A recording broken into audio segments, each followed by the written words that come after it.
So ladies and gentlemen, here we are back in our episode of trying to understand what is Panjim. In the first episode we saw how the old Goa, which was abandoned because of plagues, the people came and established themselves in containers. But once the city started growing, there was a need to create a lot of access for people to come inside, because Panjim had the customs house or the Alfandega, the blue colored house that we see when we are coming on the Dayanand Bandodkar Marg.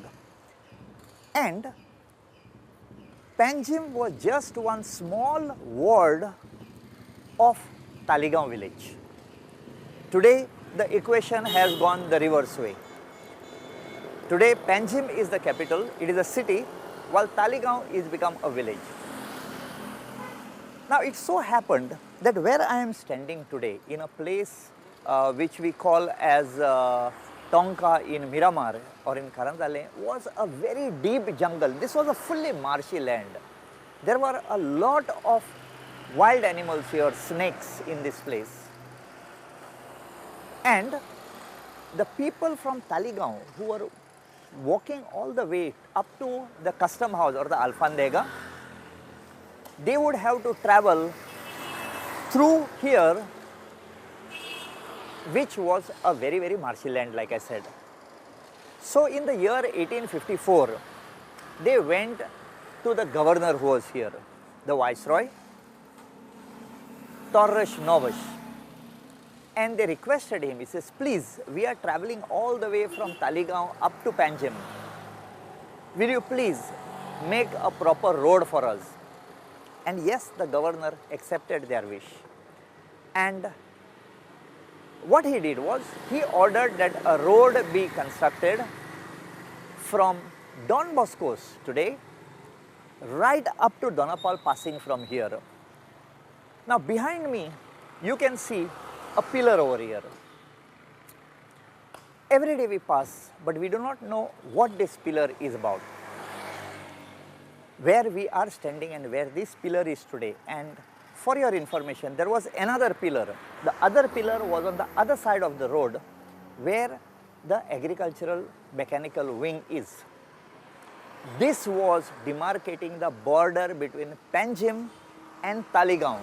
So Taliegaon actually started from here. All the people who were coming, they were traveling on this road. And on 3rd of November 1859, this particular road was thrown open to the people, and over a period of time it became tarred, and today we have a very arterial road of Panjim, which goes from right from Donapala, passing Karanzale, through Tonka and into Panjim over a bridge, which we will show you. So let us take a closer look at these plaques which are there, which were damaged a few years ago by some people. But luckily the plaque has still remained, and we can see what is written over there.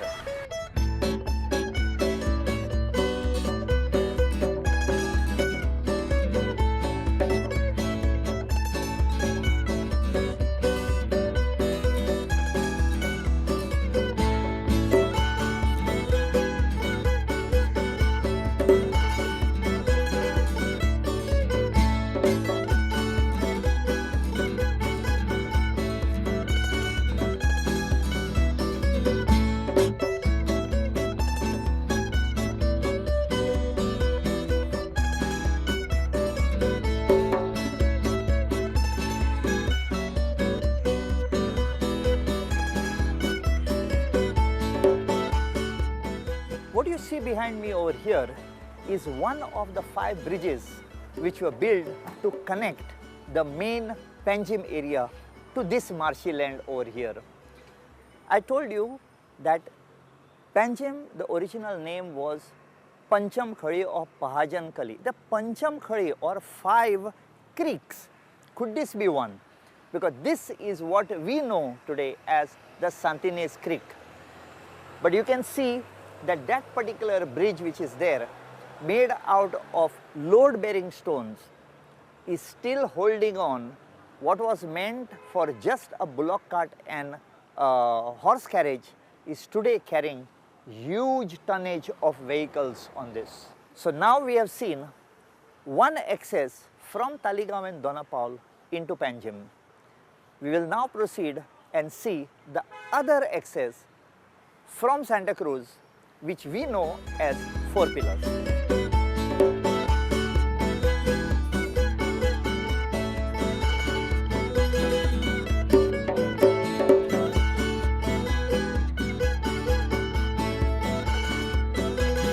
So now we have come to the border of Panjim. Now many of the people know this place as Four Pillars. I am standing on the Vasantrao S. Dempo Marg. This is named after the scion of the Dempo business house, whose house, their residential place, a huge place, a mansion rather, is in Santa Cruz, which is also known as Kalapur. And behind me, you can see four pillars. You can see four pillars, and this whole area is called as Four Pillars. Many people, thousands of people are passing this way, not knowing what these four pillars are all about. These four pillars are actually the boundary between the Santa Cruz village and Panjim. Now if you look very closely, these pillars are not round, but they are pyramidically square.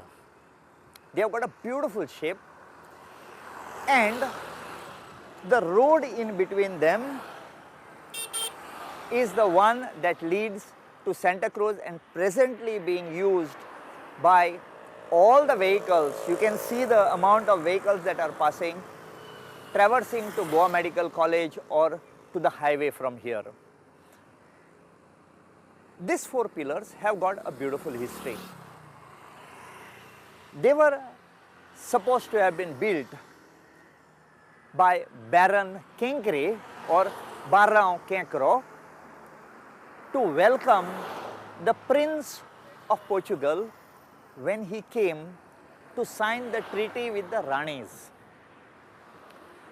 Now this prince had put up at another place, and this Kenkre family, since one of the Kenkres were granted or bestowed the baronship or a baron, he had invited this prince to come to his house. Now it is said that these pillars were built to welcome that prince when he came at the border of Santa Cruz. The level of the road has gone up. It was much lower down, and between these pillars they had put up a beautiful masonry seats. Now in Goa we call them sope. This place was totally out of the Mala area and made a fine place for evening walks. It is said that even the Governor General and the Viceroy would come for their evening walk and sit down over here. We will see those sopes which are there today, which have gone underground. But there is another thing very, very important that you must know over here. Now here, there are two important things that I need to tell you. First, now whenever we pass this side, you don't see something what you are supposed to see. And maybe because of that, it has lasted for a very, very long time. If you look very closely behind me, here, there is a plaque. And just because they have painted over and over it again, people cannot make this out. Otherwise, there was every possibility that it would have been vandalized. We should take care of our heritage. And wherever you go, please carry your camera because you are creating memories. The other important part of this area is something that we do not follow right now. We do not see it in the foreigners who are coming over here. The Portuguese had a law. Now when I am standing here at the border of Santa Cruz and of Mala in Fontainhas, we have to understand that that side is a village and this side were city limits. And the Portuguese had a law. You could not enter the city bare-chested, means without a shirt or something, you couldn't enter. So how did these people who were coming all the way, now they were all farmers there, how did they come inside? They were used to just wearing a loin cloth or a kasti, what we call, and working in the fields. For that they had a uniform, and that uniform was, they had a long shirt which came down to their knees. They would carry that shirt with them in the pantla or the basket over their head. They would come walking from Santa Cruz up to here, keep down that basket, wear that big cloth, that shirt like a bush shirt, go into the city, sell their ware, come back over here, keep their thing, keep the basket back over here, remove that thing, fold it, keep it, and go back. This was the dress code, which today we do not find the very people who instituted this code following it when they come from the beach side into the city. But overall, this structure which was built by the Barão Quencro to welcome the Prince of Portugal when he came here, we still have managed to keep it in a very pristine condition so that our generations ahead know the value of these structures. So we have now covered the second access to Mala or the city of Panjim or Nova Goa from the village of Santa Cruz. And for your information, the village of Santa Cruz was famous for exporting 50,000 tons of salt every year. We will be able to see the salt pens when we go up to Ribandar and try to see the third access into Panjim, the famous Ponte de Linares, whose age is on par with the Taj Mahal. I will tell more about this when we reach over there. So let us proceed and go to the Ponte de Linares or the Ribandar Causeway.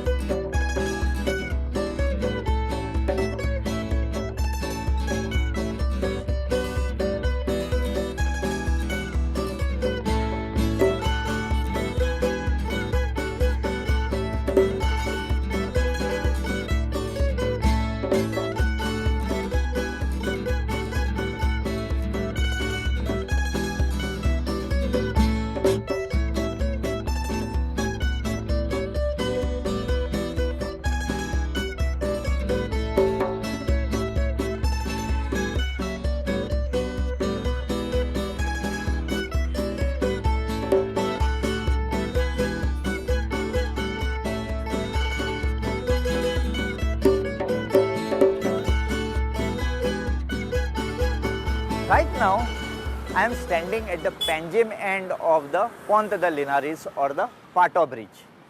Now, if you see over here, there is a small gumti or a small shrine. This particular shrine was not there earlier. In this place, there was a huge pillar with a plaque which told us about the inauguration of this causeway from here right up to Ribandar. In 1973, a passenger bus that was going to Ponda met with an accident. It smashed up into this pillar and the whole pillar fell into the water. There was nothing, and much time later, this gumti came over here. From here, the water goes out and meets the river Mandovi. And during high tide, the water comes in over here and reduces the load on the Ribandar causeway.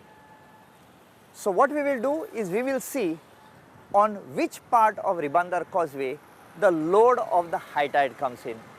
Remember that river Mandovi is connected to our hinterlands. During monsoons, the entire water flow that comes from the hills brings in torrents of water over here. The high tide water rises up and it puts pressure on the sides of the Ribandar causeway, which is 3 kilometers long. Now, where we are standing today, this causeway goes straight down, and actually originally it went up to the Ambedkar garden. From there it took a 45-degree left and met the Ribandar causeway today. But today when we are driving, we drive straight because there is a road that has been created under the bridges, and it connects the causeway directly. So here we are on the Pont de Linares or the Ribandar Pato, but over a creek called as Rua de Ore on the Panjim side. So let us go now and see the creek, and the creek on the Ribandar side and the arrow-shaped causeway.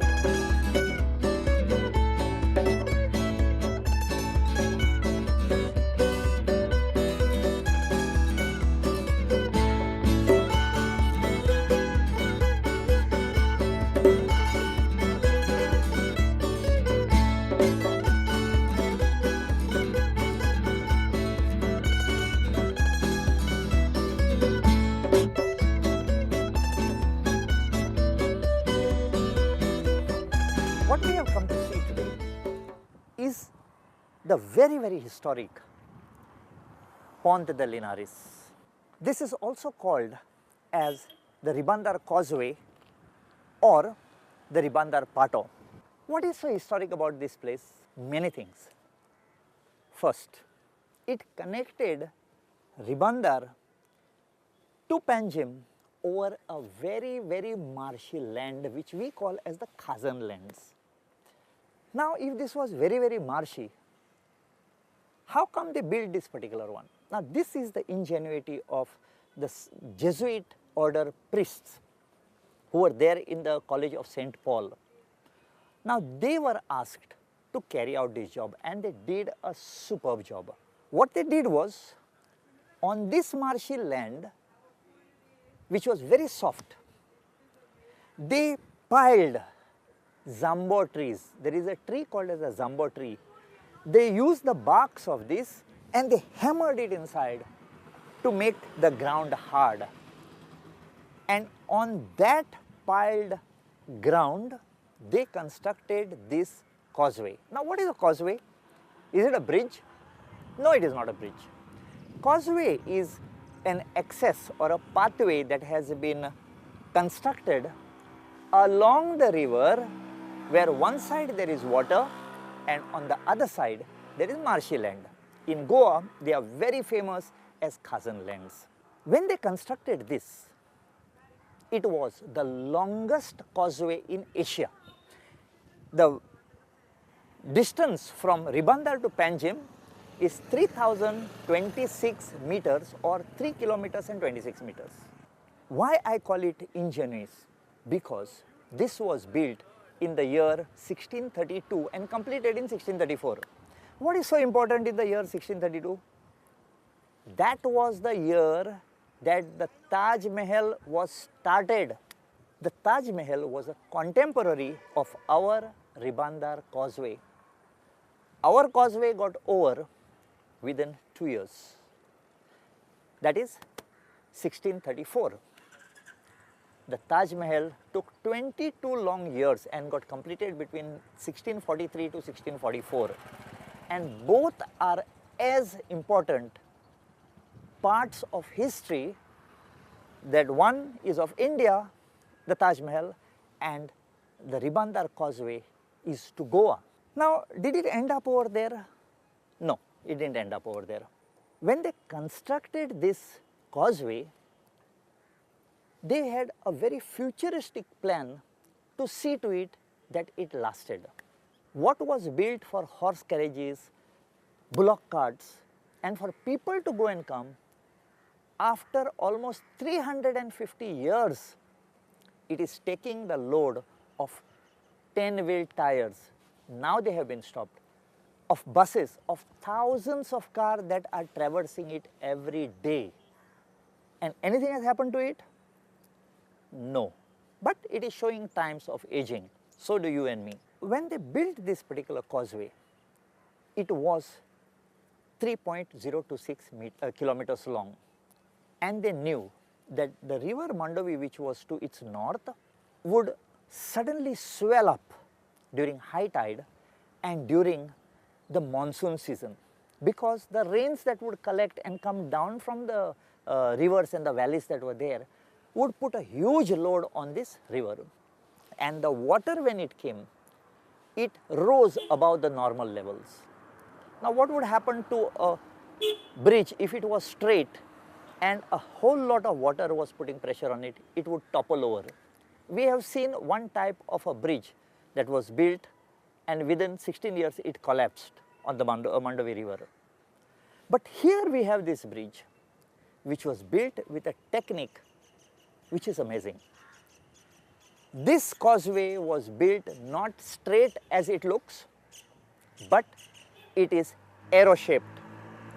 Now I have shots for you which you can see, and there you will find that it is angled to about 30 degrees to 40 degrees. Why did they angle this? Is because when the entire river got swollen because of high tides and it put a load on this embankment of the causeway, this corner shape would push the water on the sides. Now did these planners stop at that? No. What they did was, they constructed and deepened the creek that was on the Panjim side and the one on the Ribandar side, so that whatever water was being pushed on the side would get inside and not create a load somewhere else.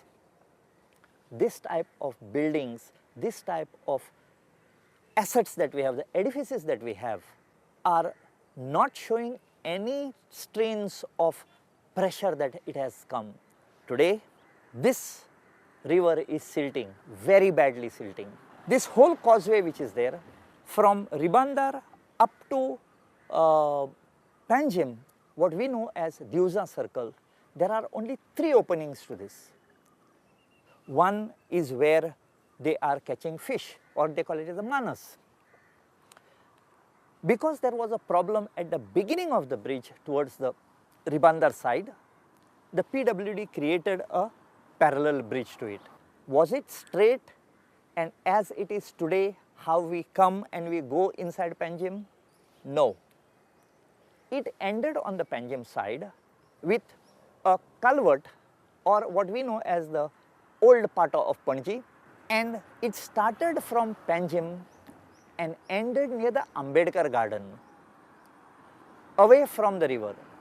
From where Ambedkar garden is today, it took a 45 degrees turn and came and met this causeway over here near the river Mandovi. And that portion between Diuza Circle up to the Pato comprised of 40 arches.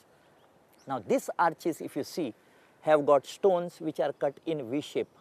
So more pressure you put on top, the more sturdier they become. They needed this bridge or this causeway for 2 reasons. Number one, in the mid 70s later on, they used this to shift and transport all the construction material which was there in old Goa into Panjim. But prior to that, Panjim was a place which was near the mouth of a river, very strategic militarily. So they could move troops immediately to that particular portion. By 1759, the Count of Iga, who was the viceroy at that time, shifted his residence into Panjim. into the Adil Shah's palace, or the Palacio de Hidalgo. That's how they called the Adil Shah. And because he shifted over here, there was a lot of communication between Old Goa and Panjim. Now just see, ladies and gentlemen, what was built for such small traffic over a period of time has passed on a lesson to us. If anything is done with dedication, then it lasts for a long time, whether it is a building or whether it is a relationship. A time has come today to preserve this, to let our young generation know that this is what it is. There should not be a time when these children will come up and they will ask, why was I not told about it? Why did you not take care of it? It had such a high heritage value. This was my Goa. Why didn't you save it? We will have no answers. So let us take a little time off, and more importantly, carry this small little apparatus with you, this camera, because you can capture and create memories for the future generation. Goa is beautiful. What I have shown you in this episode is how Panjim was connected from Taliegaon, from Santa Cruz, and from Old Goa.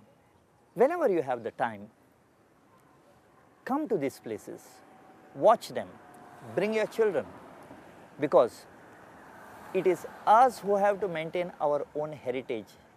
We cannot expect people to come from outside and preserve it for us.